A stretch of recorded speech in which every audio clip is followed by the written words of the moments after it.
ये है ताज media group और आप देख रहे हैं ताज न्यूज, आईना सच का। बारिश में आप यहां भीग रहे थे, तब भी खड़े रहे।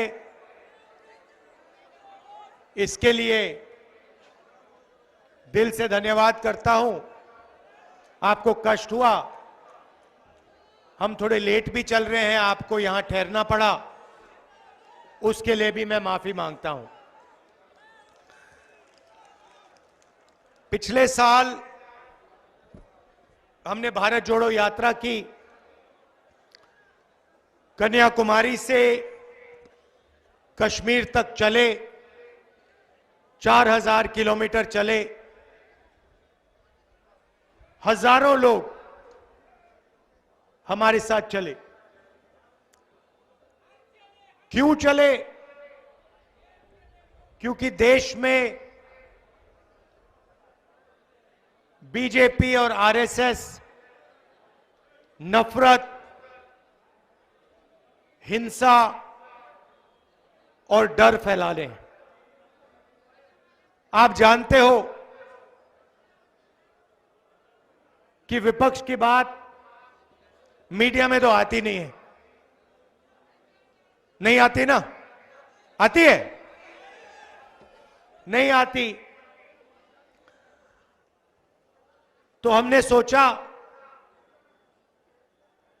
सीधा जनता के बीच में जाकर अपनी बात रखें, और इसीलिए आजादी के बाद शायद कोई 4000 किलोमीटर की यात्रा किसी पार्टी ने करी, और उस यात्रा का बहुत फायदा हुआ, क्योंकि देश में जो दो विचारधाराओं की लड़ाई है, नफरत और मोहब्बत के बीच में जो लड़ाई हो रही है, अहिंसा और हिंसा के बीच में जो लड़ाई हो रही है, वो लोगों को बिल्कुल साफ दिखाई दे गई। एक तरफ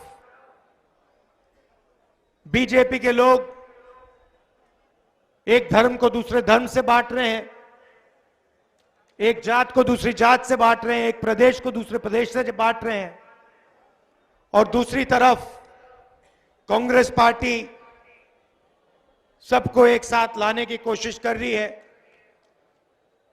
और यात्रा से एक लाइन में कांग्रेस पार्टी की पूरी विचारधारा एक लाइन में आ गई।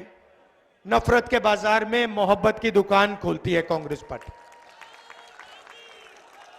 अब बहुत सारे लोग आए हमारे पास, उन्होंने कहा देखिए, आप कन्याकुमारी से कश्मीर तो चले, मगर ऐसे बहुत प्रदेश हैं जहां आपने अपना मैसेज, अपने विचार नहीं पहुंचाए।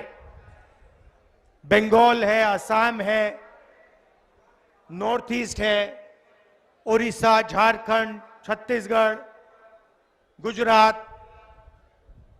तो बहुत सारे लोगों ने कहा कि आपको वहां भी जाना चाहिए, एक दूसरी यात्रा होनी चाहिए, मणिपुर से महाराष्ट्र तक। और हमने ये बात मान ली, और इसलिए मैं आज आपके सामने यहां खड़ा हूं। आपको एक फायदा हुआ कि मध्य प्रदेश एक प्रकार से देश का जो दिल है, उसमें से दोनों यात्रा निकल रही है। इसमें हमने एक और शब्द जोड़ दिया। पहली यात्रा भारत जोड़ो यात्रा थी, दूसरी यात्रा में हमने न्याय शब्द जोड़ दिया। पहली यात्रा में जब हम चल रहे थे, तो मैं लोगों से पूछ रहा था कि देश में ये जो नफरत फैलाई जा रही है, जो हिंसा फैलाई जा रही है, इसका कारण क्या है? जरूर बीजेपी फैलाने का काम करती है, मगर ये जो कर पा रहे हैं इसका कारण क्या है? और सबने मुझे जवाब दिया, इसका कारण अन्याय है। अलग अलग तरीके के अन्याय हो रहे हैं। युवाओं के साथ बेरोजगारी, किसानों को सही कॉम्पेंसेशन नहीं दिया जाता, सही दाम नहीं दिया जाता, तो अलग अलग तरीके के अन्याय हो रहे हैं। इसीलिए भारत में नफरत फैल रही। तो इसलिए हमने ये शब्द अपनी यात्रा में जोड़ दिया, भारत जोड़ो न्याय यात्रा। आप जानते हो, क्योंकि अन्याय आपके साथ हो रहा है। सबसे बड़ा आर्थिक अन्याय, आप जानते हो कि इस देश में 22 ऐसे लोग हैं जिनके पास उतना ही धन है जितना हिंदुस्तान के 50% आबादी के हाथ में है। 22 लोगों के हाथ में उतना धन है जितना हिंदुस्तान के 50% के नागरिकों के हाथ में है।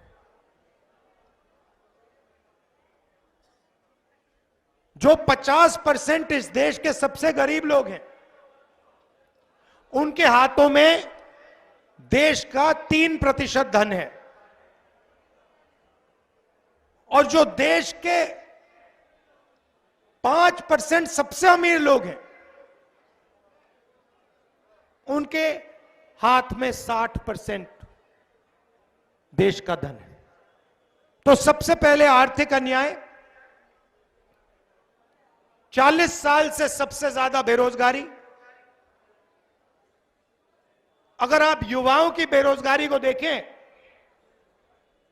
तो हिंदुस्तान में पाकिस्तान और बांग्लादेश से दुगनी बेरोजगारी है। ठीक से सुनो, पाकिस्तान और बांग्लादेश से दुगनी बेरोजगारी हिंदुस्तान में है।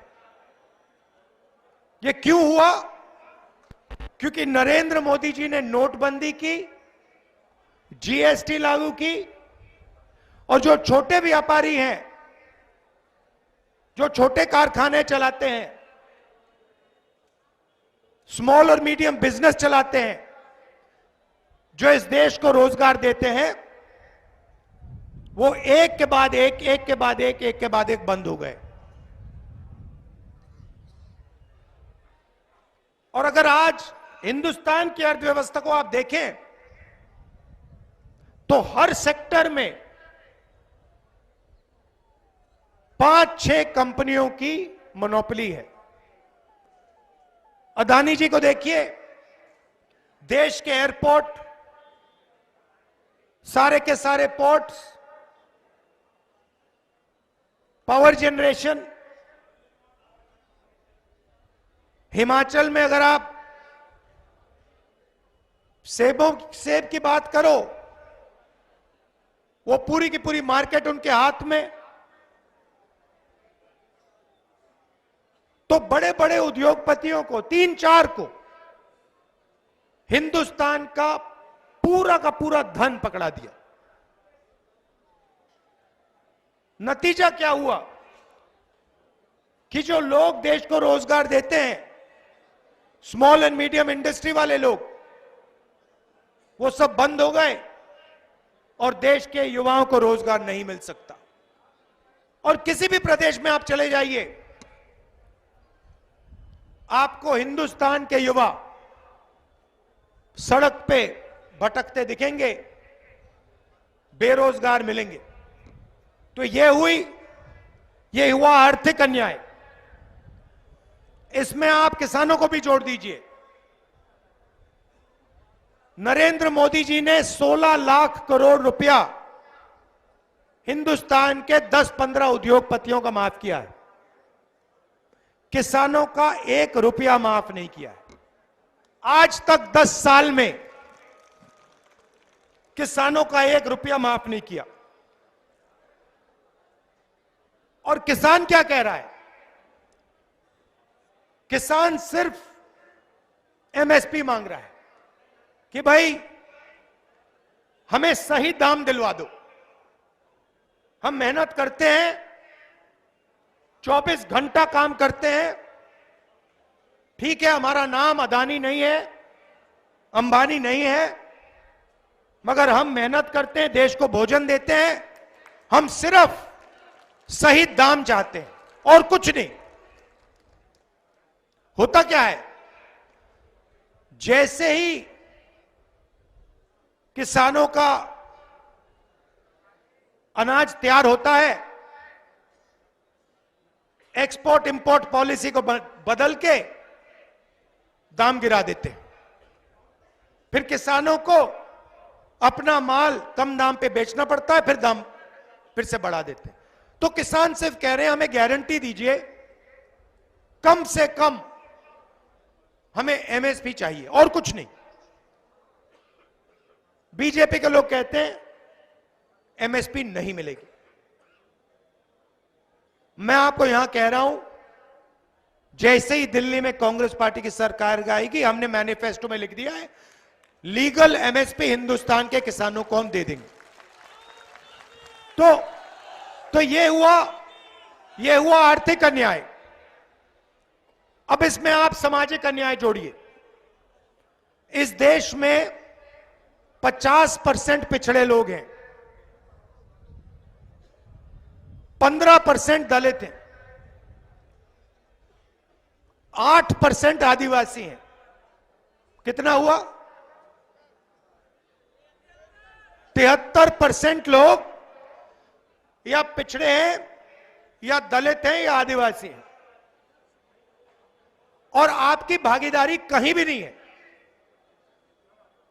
आप हिंदुस्तान की सबसे बड़ी कंपनियों की लिस्ट निकालो, मैंने निकाली है, उनके मालिकों के नाम देखो। 73% आबादी में से आपको एक मालिक नहीं मिलेगा। फिर सीनियर मैनेजमेंट की लिस्ट निकालो, उसमें भी आपको एक व्यक्ति नहीं मिलेगा। मीडिया में जाके देखो, मीडिया की बड़ी कंपनियों की लिस्ट निकालो, मालिकों के नाम निकालो, आपको नहीं, ठीक है, आपको एक मालिक नहीं मिलेगा 73% से। बड़े बड़े रिपोर्टर्स के नाम निकालो, इन्फ्लुएंसर्स के नाम निकालो, वहां भी 73% में से आपको एक नहीं मिलेगा। ठीक है, पता नहीं, शायद पिछड़े लोग, दलित, आदिवासी भागीदारी नहीं चाहते, बड़ी बड़ी कंपनियों के मालिक नहीं बनना चाहते, मीडिया में भागीदारी नहीं चाहते। चलो तो फिर बड़े प्राइवेट कॉलेजेस को देखो, प्राइवेट यूनिवर्सिटी को देखो, उनके मालिकों में आपका एक आदमी नहीं। सेंट्रल यूनिवर्सिटी के प्रोफेसर्स की लिस्ट निकाल दो, उसमें आपके 73% के 10% लोग हैं, और वो भी छोटे छोटे प्रोफेसर। ब्यूरोक्रेसी में देखो, हिंदुस्तान की सरकार को 90 लोग चलाते हैं, आईएएस अफसर हैं, हिंदुस्तान के पूरे बजट को बांटते हैं। उनकी लिस्ट निकालो, 90 में से 3 पिछड़े वर्ग के हैं, 1 आदिवासी है, 3 दलित हैं। और जब बजट को बांटने का काम आता है तो उनको कोने में बैठा दिया जाता है। कोने में बैठा दिया जाता है। कहा जाता है देखो तुम लोग ज्यादा बकवास मत करो, इधर बैठो। 73% को कोने में बैठा दिया जाता है। छोटी छोटी मिनिस्ट्री दी जाती है। देश का 6% बजट, 6% बजट का निर्णय आप लोग लेते हो। तो प्राइवेट कंपनियों में 73% नहीं है, मीडिया में 73% नहीं है, शिक्षा में 73% नहीं है, स्वास्थ्य में 73% नहीं है, तो आप हो कहां? मैं बताता हूं आपको। मनरेगा की लिस्ट निकालो, मजदूरों की लिस्ट निकालो, उसमें आपके नाम दिख जाएंगे। जितने देखने देख लो। कॉन्ट्रैक्ट लेबर की लिस्ट निकालो, उसमें आपके नाम दिख जाएंगे। सफाई कर्मचारियों के नाम निकालो, उसमें आपके नाम दिख जाएंगे। तो ये नरेंद्र मोदी जी कर रहे हैं। एक तरफ सामाजिक अन्याय, दूसरी तरफ आर्थिक अन्याय। किसानों को कुछ नहीं देते, मजदूरों को कुछ नहीं देते,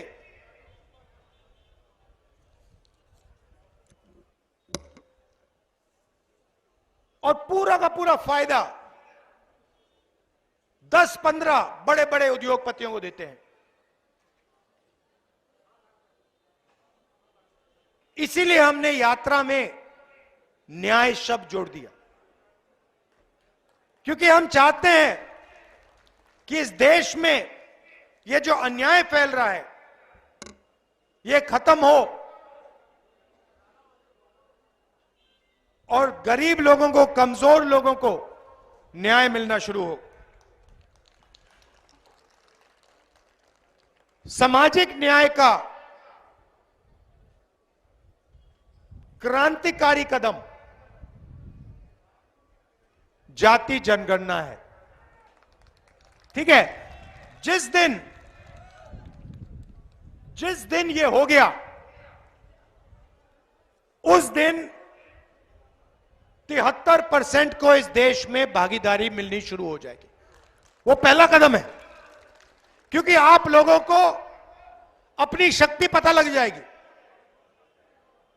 आपको पता लग जाएगा कि भाई हम 73% हैं और हमें कुछ मिल नहीं रहा इस देश में।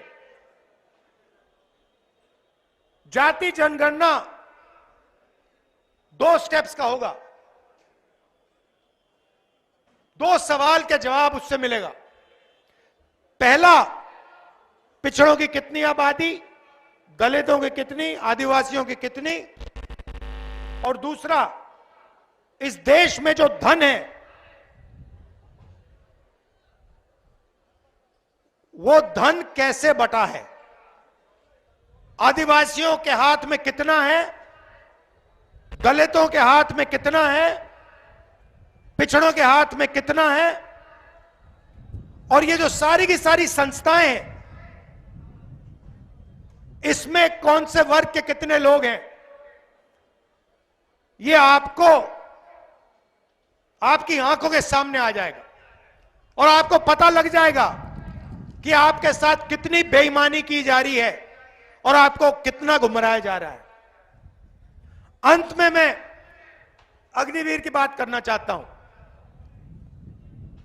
पहले क्या होता था, इस देश में एक तरीके के शहीद होते थे।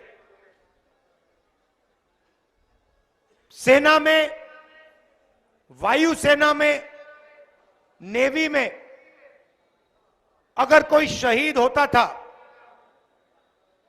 तो उसे शहीद का दर्जा दिया जाता था। अगर कोई अपनी जान देने के लिए सेना में जाता था तो देश उसकी रक्षा करता था। उसको पेंशन मिलती थी,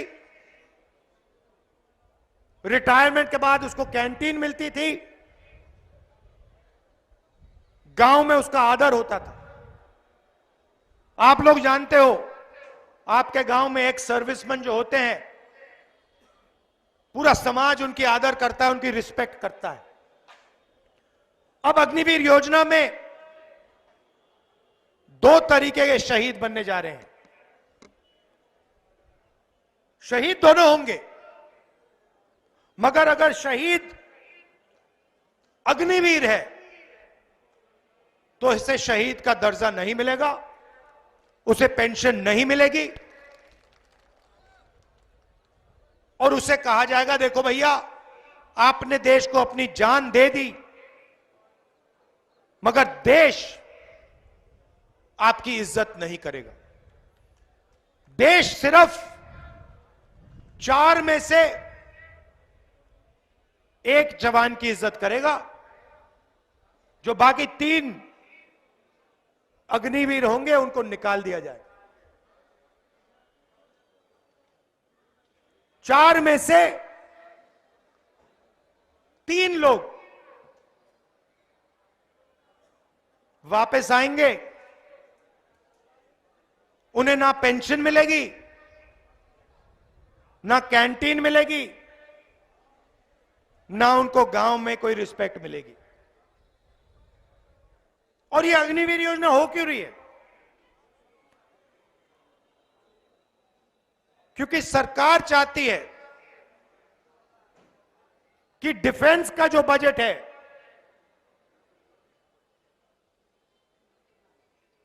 वो जवानों का ना मिले, उनकी पेंशन में ना जाए, उनकी ट्रेनिंग में ना जाए, मगर बड़े बड़े उद्योगपतियों के बैंक अकाउंट में जाए। आप अदानी जी को देखिए, आज पहले क्या होता था, हिंदुस्तान के हथियार ऑर्डिनेंस फैक्ट्री में बनते थे, गोला बारूद ऑर्डिनेंस फैक्ट्री में बनता था, एचएल हवाई जहाज बनाता था। अब क्या हो रहा है? एचएल को परे कर दिया। अदानी जी अब हथियार बनाएंगे, बारूद बनाएंगे, गोलियां बनाएंगे, ड्रोन बनाएंगे, हवाई जहाज बनाएंगे। और भाइयों बहन, ये बनाने वाले नहीं है। ये होगा क्या? ये बाहर कंपनी को कॉन्ट्रैक्ट दिया जाएगा, बाहर की कंपनियों को कॉन्ट्रैक्ट दिया जाएगा और अदानी जी को उनका पार्टनर बनाया जाएगा और फिर उनका माल अदानी जी यहां बेचेंगे और डिफेंस का बजट सीधा अदानी जी के बैंक अकाउंट में जाएगा और हमारे जवानों को कहा जाएगा देखिए अदानी जी का जमाना है, आपका बेटा मर गया, आपका भाई मर गया, उसको हिंदुस्तान की सरकार शहीद का दर्जा नहीं देगी, उसकी रक्षा नहीं करेगी। तुम जानो तुम्हारा काम जाने। ये अदानी जी का जमाना है। धन्यवाद। ये होने वाला है। तो इसीलिए हमने न्याय यात्रा शुरू की और आपने इस यात्रा का इतना समर्थन किया, अपनी पूरी की पूरी शक्ति आपने इस यात्रा में डाली। इसके लिए मैं आपको दिल से धन्यवाद करता हूं। नमस्कार, जय हिंद। न्याय का हक मिलने तक।